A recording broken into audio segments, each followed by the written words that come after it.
Hello नमस्कार सुबारु अनि मेरो यो युट्युब ब्लगमा सबैलाई स्वागत छ। सर्वप्रथम त तपाईँहरू रोमानिया आउँदै हुनुहुन्छ है। म पनि रोमानियामै छु अहिले, लगभग 5-6 महिना भयो। हामी आउने बित्तिकै हामीलाई 3700 को एग्रिमेन्ट भयो है। त्यस पछाडि लगभग 4050 को एग्रिमेन्ट भयो। पैसा बढ्छ छैन। तर तपाईँहरूलाई एउटा चिज चाहिँ अब नेपालको मेन पावरहरूलाई कतिको साँचो भन्नुभएको छ, कतिको झुटो भन्नुभएको छ है।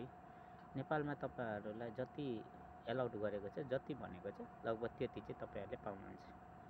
नेपालको मेन पावरले लगभग 550 है समथिङ एग्रिमेन्टमा पठाउने हो, त्यति चाहिँ तपाईँहरूले नगरिकन पाउनुहुन्छ। तर यहाँनिर आएर तपाईँहरूले कति मेन पावरहरूले चाहिँ तपाईँहरूलाई ढाँटेको हुन्छ है। त्यो ढाँटेको कुरालाई चाहिँ तपाईँहरूले सत्य नमानिदिनु होला। रोमानिया आउँदै हुनुहुन्छ, रोमानियाको बारेमा धेरै कुरा जानेर आउनु होला। रोमानियाको भाषाहरू जान्नुभयो भने अझै राम्रो है। अनि रोमानियामा धेरै चिजहरू गाह्रो छ, हेर्दाखेरि सजिलो र राम्रो कामहरू गर्न सक्छ, तर गर्दाखेरि त्यसैलाई गाह्रो पनि हुन्छ है। त्यो भएको कारणले सोचेर धेरै कोसिस गरेर आउनु होला, राम्ररी विचार गरेर। र स्यालेरी कति थाप्नुहुन्छ, कति के गर्नुहुन्छ भन्दाखेरि लगभग नेपालको 70 देखि तपाईँहरूले 80,000 है, त्यति पैसा चाहिँ तपाईँहरूले थाप्न सक्नुहुन्छ। हामी चाहिँ अब यो पुरै गाउँ एरिया भनौँ है। यहाँदेखि लगभग कम्पनी पुग्नको लागि लगभग कम्तीमा नि 1 देखि 1.5 घन्टा लाग्छ है। त्यो भएको कारणले यहाँबाट चाहिँ हामीलाई टाढो राखेको छ। हामी चाहिँ गाउँ एरियामा बसेको छौँ। तपाईँहरू यदि गाउँ एरियातिर बसेर दुःख पाउनुभयो भने चाहिँ र मलाई यस्तो ठाउँमा ल्याएर राखो, यस्तो ठाउँमा यो गरौँ भनेर चाहिँ दुःख नमान्नु होला। किनभने जहाँ पनि राख्न सक्छ कम्पनीको एज अ रुल है। कम्पनीको आफ्नो रुल हुन्छ। अनि त्यो भएको कारणले सबै कुराहरू सोचेर विचार गरेर मेन्टली प्रिपेरेसन भएर आउनु होला। तपाईँहरूले धेरै थाप्ने भनेको 70 देखि 80,000 र खाना तपाईँहरूले फाल्टो पाउनुहुन्छ, त्यो बाहेक तपाईँहरूले पाउन सक्नुहुन्छ। र अर्को कुरा, तपाईँहरूलाई यहाँ आएर एग्रिमेन्ट गराउँछ। यहाँ आएर एग्रिमेन्ट भनेको 4050 को हो। 4050 मा तपाईँहरूको पैसा चाहिँ लगभग 25 देखि 26% है। 25% र 26%, 25 देखि 26% या कसैले 30 देखि 32% सम्म पनि पैसाहरू काट्ने गरेको छ। त्यो चाहिँ तपाईँहरूको एज अ कम्पनी को रुल अनुसार हुन्छ है।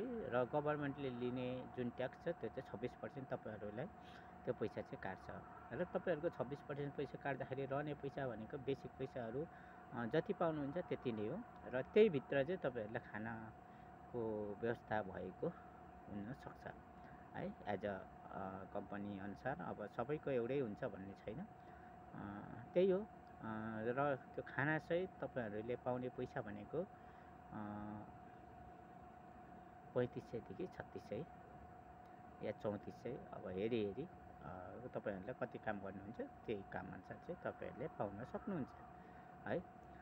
कसैले 3200, कसैलाई 2800 पनि हुनसक्छ। अब ओटी भएन भने 2800 समथिङ पनि हुनसक्छ। ओटी भयो, अब राम्रो कम्पनी छ भने 3400 3500 पनि हुनसक्छ। त्यो चाहिँ तपाईँहरूको कम्पनीको रुल अनुसार हुन्छ। त्यो भएको कारणले विचार गरेर अगाडि नै सोच विचार गरेर आउनु होला है त। रोमानिया आउँदै हुनुहुन्छ भने धेरै पैसा कमाउँछु, धेरै पैसा जोगाउँछु भनेर चाहिँ नआउनु होला। यो चाहिँ मैले भोगेको, मैले उयो गरेको कुराहरू हो। र त्यो कुराहरूलाई चाहिँ ख्याल गर्नु होला यदि रोमानिया आउँदै हुनुहुन्छ। र विशेष गरेर रोमानिया जो नयाँ आउँदै हुनुहुन्छ उहाँहरूले चाहिँ खाना पकाउनको लागि है, कुकर र सब्जी पकाउनको लागि कराही है,